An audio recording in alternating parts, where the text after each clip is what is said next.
Bonjour à tous et bien très heureux de vous accueillir dans cette session sur l'actualité en imagerie multimodale. J'ai la chance de modérer cette session avec le professeur Ariel Cohen. Nous allons parler donc des innovations en imagerie multimodale et nous allons commencer par le professeur Martine Gillard qui va nous faire le plaisir de parler de l'évaluation de l'ischémie myocardique. Quoi de neuf en imagerie? Chers collègues, chers amis, je vais vous présenter les deux nouvelles techniques d'imagerie nous permettant de rechercher l'ischémie myocardique. Je n'ai pas de conflit d'intérêt. On sait par de nombreuses études que la revascularisation myocardique n'a une efficacité en termes de morbimortalité uniquement si les lésions coronaires traitées sont responsables d'une ischémie myocardique chez les patients présentant un syndrome coronaire chronique. La mesure de la FFR constitue la méthode de référence pour rechercher cette ischémie myocardique. Malgré un grand nombre de preuves, d'études randomisées, et le niveau 1A des recommandations européennes et américaines constantes depuis 10 ans, la FFR reste sous-utilisée. En effet, en France, le taux de FFR a augmenté depuis son remboursement, mais reste cependant très faible, aux alentours de 14%. Plusieurs explications peuvent être évoquées, que semble dominer la réalisation pratique de la FFR qui rallonge la procédure. Il est donc important, afin que l'on teste sur un plan ischémique une lésion coronaire avant de la traiter, de pouvoir obtenir cette FFR de façon plus facile et notamment sans positionner un guide dans l'artère coronaire. Deux solutions s'offrent à nous. La mesure de la FFR à partir d'un scanner coronaire, qu'on en appelle aussi FFR-CT, la mesure de la FFR à partir de la coronarographie ou angio-FFR. La FFR-CT est obtenue par modélisation des fluides à partir du scanner des artères coronaires et à partir de la reconstruction du ventricule gauche. Il nécessite un scanner de très bonne qualité et un myocarde sans infarctus. Il va reconstruire un volume 3D du myocarde et des artères coronaires. Les images sont envoyées en Californie où seront réalisées des équations très complexes sur des super ordinateurs. Et on va obtenir en 24 heures une reconstruction coronaire où l'on pourra obtenir pour chaque segment l'ischémie myocardique générée en se déplaçant à l'aide d'un curseur sur l'ensemble de l'arbre coronaire. Voici deux exemples de scanners coronaires. Le scanner du haut nous montre une sténose significative supérieure à 50% de l'IVA moyenne et le scanner du bas objective une sténose supérieure à 50% de la marginale. Le traitement reçu 24 heures plus tard pour la sténose du haut confirme le caractère ischémique de cette sténose avec une FFR-CT à 0,74. Le contrôle coronarographique retrouve une sténose supérieure à 50% et la FFR classique, avec le guide, confirme le retentissement ischémique. Et donc, la nécessité d'une revascularisation qui sera ici par angioplastie coronaire. Pour la sténose du bas, de la sténose de la marginale, la FFR-CT ne retrouve pas de retentissement ischémique de cette lésion. Lors du contrôle coronarographique, qui retrouve une sténose serrée de la marginale, la FFR avec guide confirme l'absence de retentissement ischémique de cette lésion et un traitement médical est donc indiqué sans revascularisation. Les études cliniques dans le syndrome coronaire chronique ont montré que l'ajout du FFR-CT au scanner coronaire simple diminue de 28% la nécessité d'un recours à la coronarographie conventionnelle et réduisant ainsi de 44% la réalisation de coronarographie normale dans ce contexte de syndrome coronaire chronique. Ce meilleur triage a bien entendu un retentissement médico-économique associé à une meilleure qualité de prise en charge de nos patients en réduisant la nécessité de gestes invasifs inutiles. Par ailleurs, la réalisation de la FFR-CT permet, comme le montre cette étude, une réduction très importante des faux positifs de plus de 75% engendrés par le scanner coronaire classique. Mais pour le moment, la FFR-CT n'est pas remboursée en France. La deuxième nouvelle technique dont je souhaitais vous parler est le calcul de la FFR à partir de la coronarographie classique. Pour ce faire, il faut réaliser des injections coronaires de très bonne qualité, sélectives, précédées par une injection de trinitrine et avec au moins 2 incidences de plus de 25 degrés d'écart. Grâce à ces 2 incidences, le système va reconstruire ces images 2D en images 3D, comme on le voit sur cette diapositive. À partir de ce 3D, et après un traitement qui va prendre 5 minutes pour un opérateur entraîné, on obtient une reconstruction de l'arbre coronaire basée sur ces 2 modèles mathématiques, intégrant la longueur, le volume et la géométrie des coronaires. On pourra ainsi obtenir le retentissement ischémique de chaque segment coronaire. Seuls les ostia ne pourront pas être analysés. Plusieurs études ont comparé la FFR et l'angio-FR. Elles ont confirmé la très bonne corrélation entre ces 2 mesures, comme le montre cette figure avec un coefficient de 0,94. Cette étude multicentrique européenne a analysé l'impact d'une bonne angio-FFR supérieure à 0,89 en post-angioplastie sur l'évolution clinique en ce qui concerne la mortalité cardiovasculaire, la survenue d'un infarctus lié à l'artère dilatée ou la rosténose. Eh bien, on objective un très fort impact de cette donnée à 2 ans. Enfin, plusieurs études ont comparé la FFR et l'angio-FFR et elles ont confirmé la très bonne corrélation entre ces 2 mesures. Comme le montre cette figure, l'angio-FFR a un coefficient de 0,94 supérieur à la FFR-CT. Cette étude, il est cependant nécessaire d'augmenter les preuves cliniques en analysant le retentissement de ces tests d'ischémie non invasive sur l'évolution clinique des patients. Il est important également de déterminer le coût-efficacité qui est, on le sait, très important pour la FFR classique. 2 études randomisées sont en cours. Favor 3 Europe-Japan, qui est une étude de non-infériorité analysant l'angioplastie guidée par l'angio-FFR comparée à l'angioplastie guidée par la FFR classique, et Favor 3 China, qui est une étude de supériorité de l'angioplastie guidée par l'angio-FFR comparée à l'angioplastie guidée par la coronographie seule, la FFR étant très très peu utilisée en Chine. Pour conclure, la FFR est la technique de référence pour définir le bien fondé d'une revascularisation coronaire. Pour compenser son manque d'utilisation en pratique, des méthodes de calcul de la FFR de façon non invasive ont été mises au point, la FFR-CT et l'angio-FFR. L'angio-FFR, par sa simplicité et la rapidité de ses calculs, a le potentiel pour guider la revascularisation coronaire et évaluer les traitements. Mais la FFR-CT et l'angio-FFR ont les qualités requises pour rendre systématique la recherche d'ischémie avant toute revascularisation coronaire chez le patient présentant un syndrome coronaire chronique. Merci beaucoup pour votre attention. Merci beaucoup pour cette présentation. Professeur Gillard, j'avais une question sur finalement le mode de remboursement qui pourrait arriver en France sur les différentes techniques qu'on vient de parler, notamment le CT-FFR et la QFR, 2 techniques qui sont payantes et qui pourraient arriver donc en France avec des modes de financement qui n'existent pas pour l'instant. Qu'est-ce que vous en pensez ?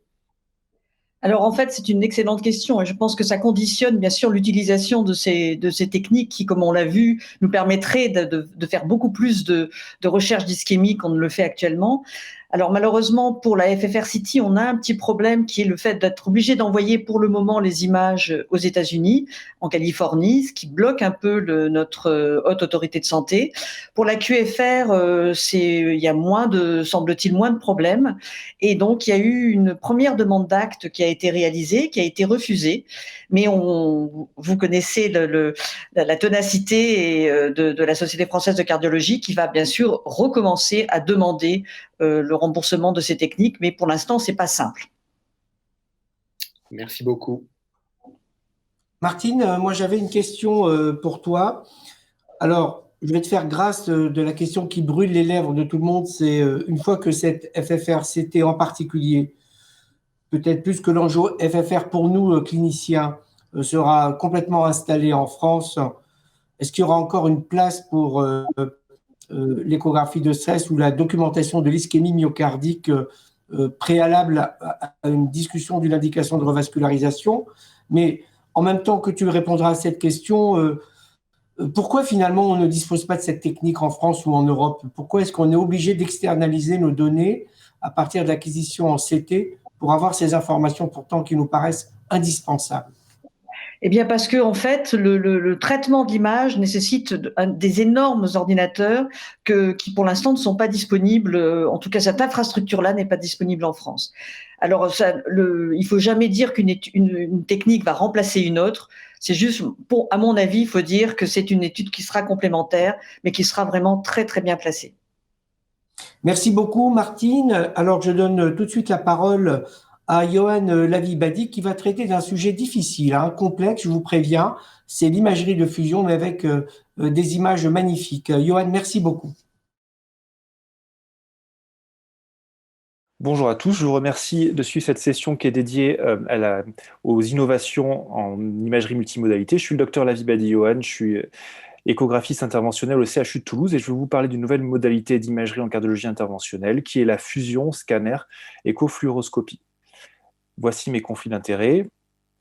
Alors, qu'est-ce qui se cache derrière cette définition un peu barbare, fusion, scanner, échofluoroscopie, et à quoi ça sert? Donc, on va prendre un exemple très simple pour comprendre, qui est l'imagerie de l'auricule gauche, et on va voir que ces trois modalités d'imagerie ont chacune des forces et des faiblesses. La fluoroscopie, rapidement, vous le savez très bien, c'est l'imagerie reine de la cardiologie interventionnelle, parce qu'on voit très bien ce qu'on amène dans le corps, c'est-à-dire tout ce qui est guide, mais par contre, on ne voit pas du tout les structures cardiaques, on a besoin d'une injection de produits de contraste pour les voir.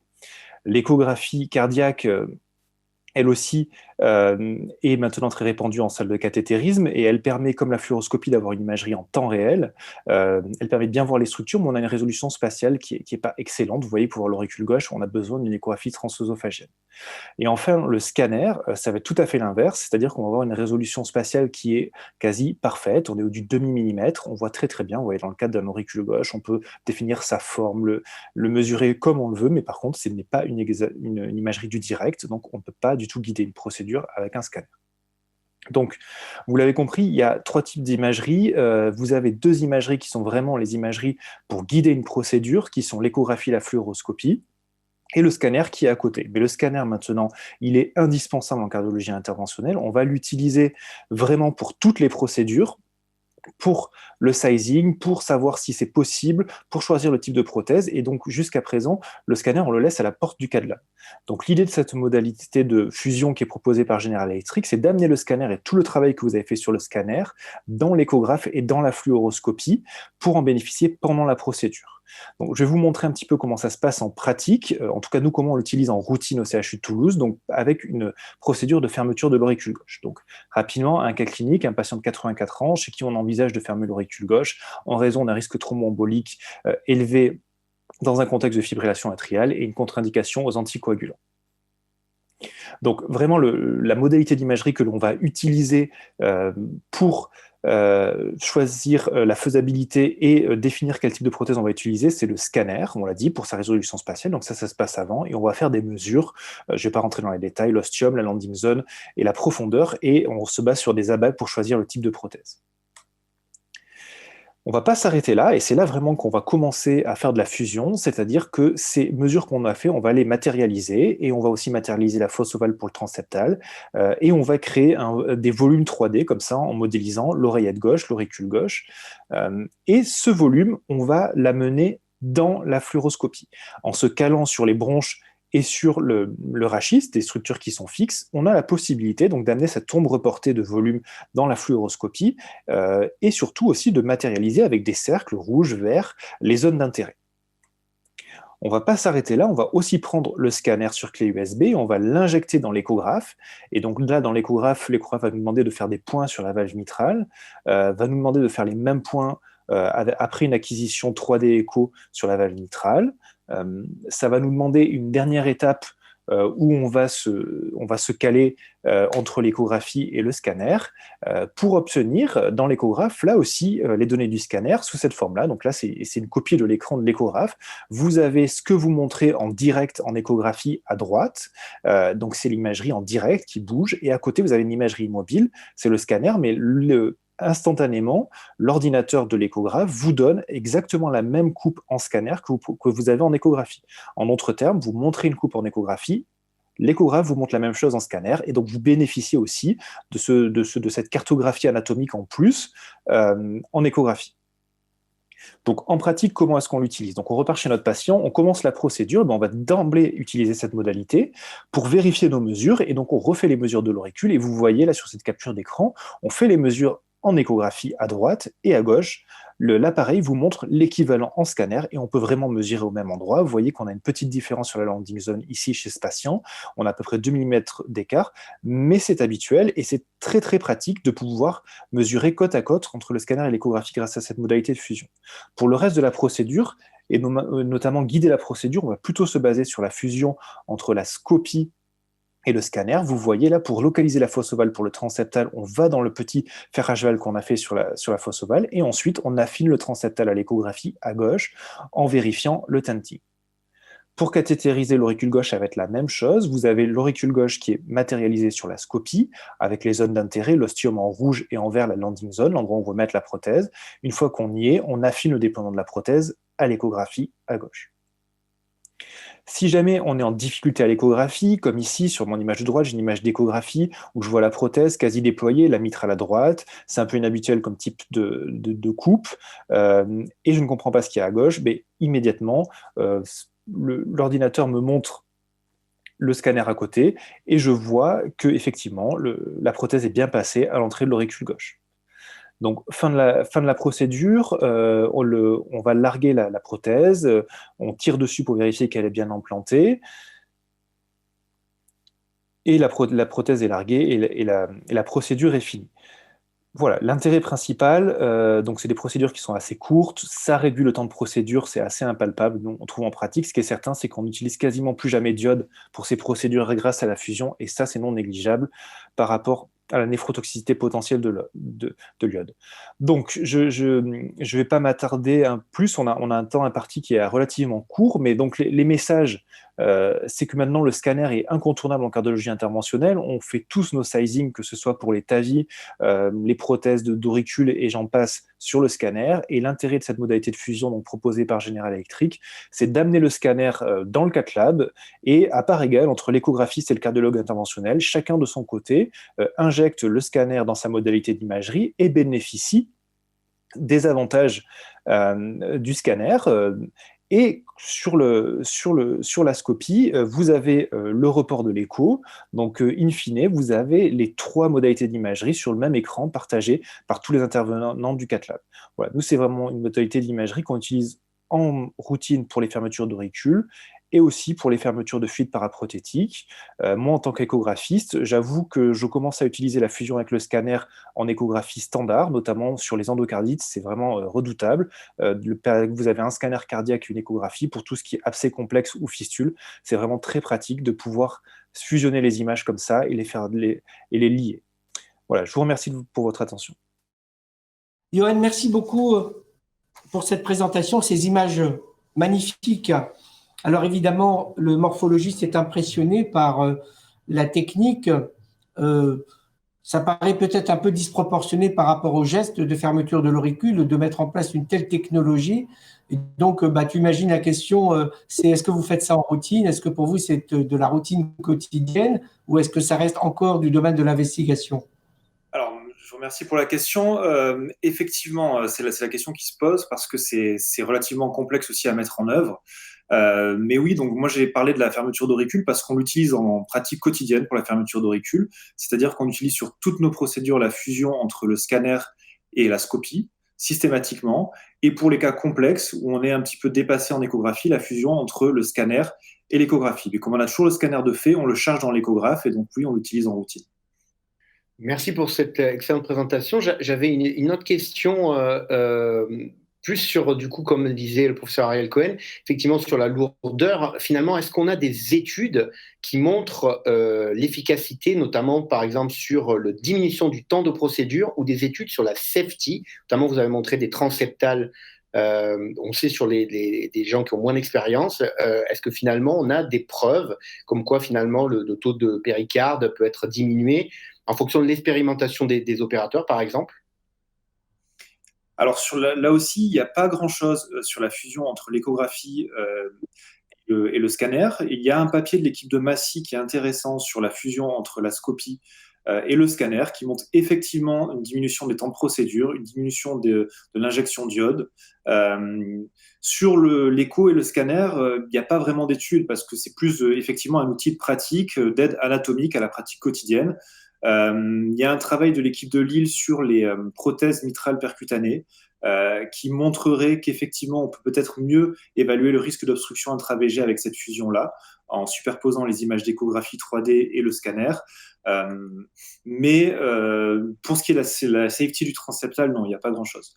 Nous, le transseptal, pour être honnête, on s'aide de la fusion, mais le critère sécurité sur l'échographie.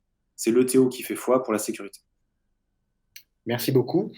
Eh bien, maintenant, nous allons pouvoir écouter le professeur Thierry Le Tourneau qui va nous parler de la géométrie et de la fonction des oreillettes. J'ai le plaisir de terminer cette session d'imagerie par une présentation concernant l'évaluation en imagerie multimodale des oreillettes et je vais focaliser ma présentation sur l'oreillette gauche. Je n'ai pas de conflit d'intérêt en lien avec cette présentation. La physiopathologie du remodelage de l'oreillette gauche dépend de différents facteurs de risque cardiovasculaire tels que le diabète, l'hypertension artérielle, l'obésité, l'âge et des pathologies telles que les pathologies coronaires et toutes les causes de dysfonction ventriculaire gauche systolique et diastolique. Les valvulopathies mitrales sont une cause importante de surcharge en pression ou en volume de l'oreillette gauche. Et enfin, une atteinte primitive du myocarde de l'oreillette gauche peut favoriser ce remodelage, tel qu'une anomalie génétique spécifique ou une cardiomyopathie plus globale. Sur le plan histologique, la paroi de l'oreillette va subir des modifications avec une hypertrophie des cardiomyocytes, une perte de cellules, le développement d'une fibrose de remplacement et une inflammation chronique. Ce remodelage de l'oreillette gauche va s'accompagner d'un remodelage électrique qui fait le lit de la fibrillation atriale et qui favorise à son tour le remodelage et donc la dilatation de l'oreillette gauche. Sur le plan histologique, il existe de plus des anomalies de l'endothélium endocardique qui vont favoriser l'hypercoagulabilité et le développement de thrombus avec risque d'embolisation systémique ou cérébrale. L'évaluation de l'oreillette gauche repose principalement sur l'échographie transthoracique avec mesure des diamètres antéro-postérieurs de la surface et des volumes de l'oreillette gauche en vue apicale biplan, donc 4 cavités et 2 cavités. On considère que l'oreillette gauche est dilatée lorsque le diamètre antéro-postérieur est supérieur à 42 mm ou supérieur à 40 ml par mètre carré. Le risque de fibrillation atriale augmente avec la dilatation de l'oreillette gauche et va devenir substantiel lorsque ce diamètre antéro-postérieur dépasse 45 à 50 mm ou que le volume dépasse 50 à 60 ml par mètre carré. Le volume peut également être mesuré par l'échographie tridimensionnelle qui permet d'analyser les variations de volume au cours du cycle cardiaque et donc d'analyser la fonction de l'oreillette gauche. Cette fonction de l'oreillette gauche peut être également étudiée par l'enregistrement du flux mitral entrant et par l'analyse des déformations myocardiques par les techniques de strain. Il a d'ailleurs été démontré que plus le strain longitudinal est altéré, plus il existe des remaniements sur le plan histologique du myocarde atrial. La valeur normale du pic de strain longitudinal de l'oreillette gauche est de l'ordre de 40%. Et vous voyez sur l'image de gauche que lorsque la valeur diminue, les modifications histologiques sont plus marquées avec une perte des cardiomyocytes et une fibrose de plus en plus importante.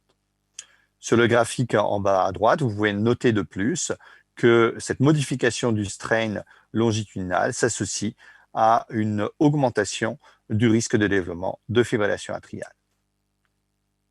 Le scanner est une modalité d'imagerie importante pour l'évaluation non seulement de la taille, mais également de l'anatomie de l'oreillette gauche, mais également de l'anatomie des veines pulmonaires dans le contexte de l'ablation par radiofréquence des fibrillations atriales. Le scanner peut permettre également d'évaluer l'anatomie de l'auricule gauche et de rechercher un thrombus non seulement dans l'auricule gauche, mais également au niveau de l'oreillette gauche. Le scanner peut également permettre d'analyser de manière quantitative la graisse épicardique, dont la présence a été associée, ou l'importance plutôt a été associée au développement de différentes pathologies cardiaques et notamment au risque de développer une fibrillation atriale. Enfin, le scanner peut s'intégrer dans le cadre d'imagerie de fusion avec l'angiographie ou les techniques de cartographie en électrophysiologie. L'IRM qui a une place moins importante dans l'approche en imagerie de l'oreillette gauche ou de l'oreillette droite, mais peut permettre d'analyser les volumes et les variations de volume et donc la fonction de l'oreillette gauche.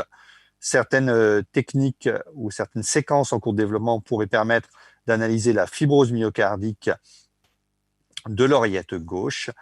Et enfin, l'IRM peut accessoirement analyser la graisse épicardique, mais est moins performante que le scanner dans ce domaine.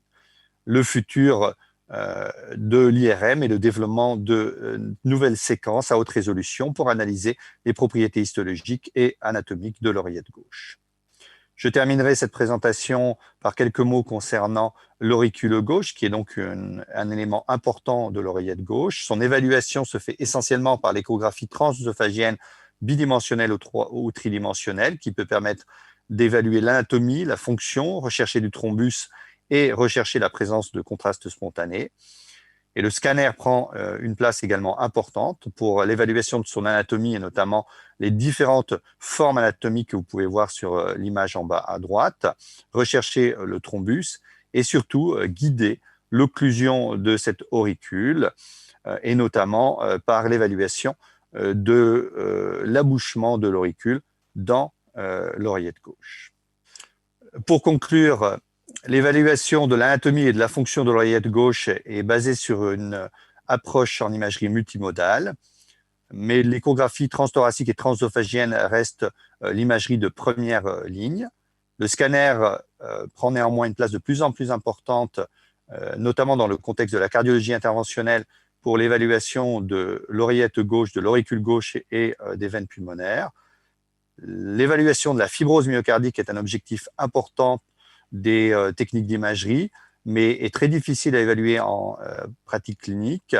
On peut l'approcher par la mesure du strain longitudinal et de nouvelles séquences à haute résolution en IRM pourraient permettre d'évaluer cette fibrose myocardique. Enfin, de nouvelles ou d'autres techniques d'imagerie telles que le TEP-O18-FDG, des techniques d'imagerie hybride TEP-IRM ou l'imagerie de fusion peuvent parfois trouver leur place pour l'évaluation de certaines atteintes de l'oreillette gauche. Je vous remercie pour votre attention. Merci beaucoup pour cette excellente présentation.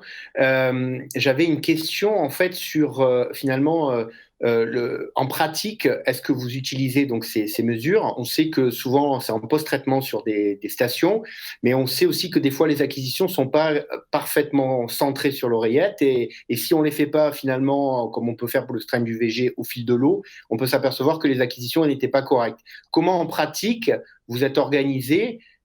Et est-ce qu'il y a un domaine particulier où finalement la fonction de l'oreillette est déjà quelque chose que vous utilisez pour une prise en charge de vos patients dans la pratique de tous les jours?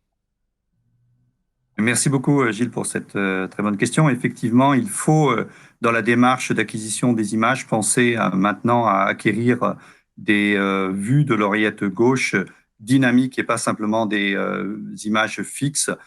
Et ça reste encore un travail en route dans les différents laboratoires d'écho pour bien apprendre à nos collègues et penser soi-même à faire ces acquisitions, et non seulement d'ailleurs en apical 4 cavités, éventuellement même en zoom, mais également en apical 2 ou 3 cavités pour pouvoir disposer de différentes vues, pour pouvoir faire la mesure du strain, même si une bonne 4 cavités, c'est déjà pas mal.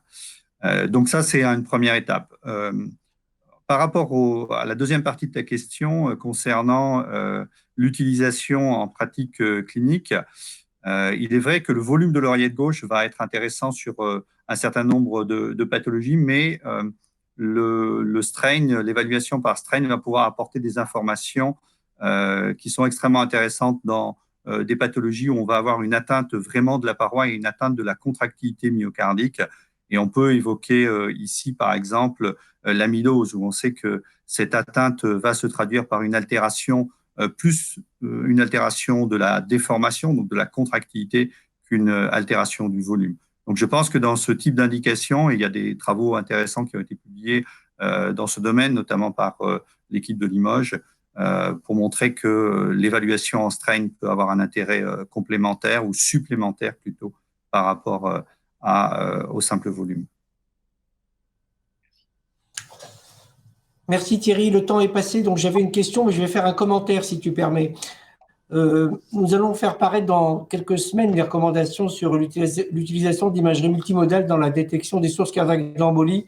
Et il y a un point qui t'intéresse, c'est qu'on a beaucoup discuté avec nos collègues allemands et italiens de la place respective de l'imagerie de déformation versus le volume dans la caractérisation de la cardiomyopathie atriale. Pour la faire brève, on pense, on ne l'a pas écrit comme ça dans les recommandations, on pense que le strain OG pourrait être utile pour essayer de détecter les patients qui ont présenté un AVC de cause indéterminée et qui ont un volume de l'oreille gauche normal. On pense que si le strain est altéré, alors il faut leur implanter un reveal. Donc je me demande si l'avenir ne va pas être un peu dans ce type d'approche complémentaire, voire alternative, pour essayer de sérier finalement les indications de tel ou tel examen. Parce que clairement, les données de volume et de strain sont à la fois complémentaires, mais peut-être que l'une peut éventuellement remplacer une partie de l'information qui aurait été défaillante avec l'autre technique. Donc, je voulais vraiment vous remercier, mes chers amis, Martine, Johan et Thierry, pour ces belles présentations. C'est une très belle session sur la place de l'imagerie multimodale. On a vu ces progrès considérables et on l'espère avec beaucoup d'impatience l'avenir. Merci infiniment et merci à toi, Gilles. À bientôt pour de nouvelles aventures. Merci.